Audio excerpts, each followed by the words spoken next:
2008 থেকে শুরু করে এই যে 2024 পর্যন্ত এই যে দীর্ঘ সময় যারা বিনা ভোটে নির্বাচিত হয়েছিল, আমি ধরলাম বাংলাদেশে 3টি ভোট হচ্ছে কি আপনি বিনা ভোটে মানুষের গণতান্ত্রিক অধিকার আপনি কেড়ে নিলেন।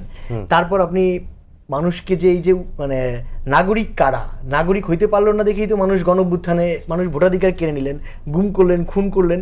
এই যে কোটা আন্দোলন, এটা তো একটা বাহানা মাত্র মানুষকে ঐক্যবদ্ধ হওয়ার। আমি বলবো মানুষ হচ্ছে গিয়ে হাসিনার প্রতি এতটা মানে ফুঁসে ছিল যে সবাই মিলে একটা উপলক্ষ খুঁজছিল যে এই উপলক্ষ করে, হ্যাঁ অবশ্যই মঞ্জু ভাই যেটা বললেন, কোটা সংস্কার আন্দোলন শুরুতেই একেবারেই একটা অরাজনৈতিক কর্মসূচি ছিল, এটা হচ্ছে কি কোটা সংস্কার আন্দোলন।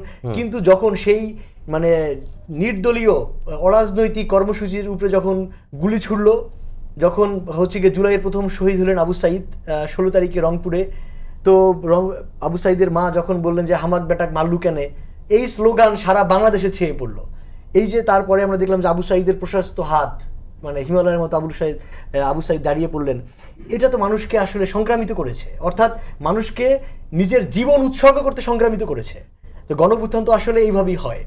তো এই গণঅভ্যুত্থানের স্বাভাবিকভাবেই পক্ষে ছিল। আমি এতগুলো কথা এই জন্য বললাম যে যারা নিজের দেশের যে এজেন্সি, এটা জনগণ নিজেদের কাছে রাখতে চেয়েছে, অর্থাৎ তাদের ভাগ্য, জনগণ নাগরিকগণ তাদের ভাগ্য নিয়ন্ত্রক কে হবে, নাগরিকদের অধিকার কারা নিয়ন্ত্রণ করবে, কারা মুষ্টিবদ্ধ করে রাখবে, তাদের বিপরীতে নাগরিকরা নিজেদের অধিকার নিজেরা ফিরে পেতে চাইছে বলেই কিন্তু গণঅভ্যুত্থান হয়েছিল।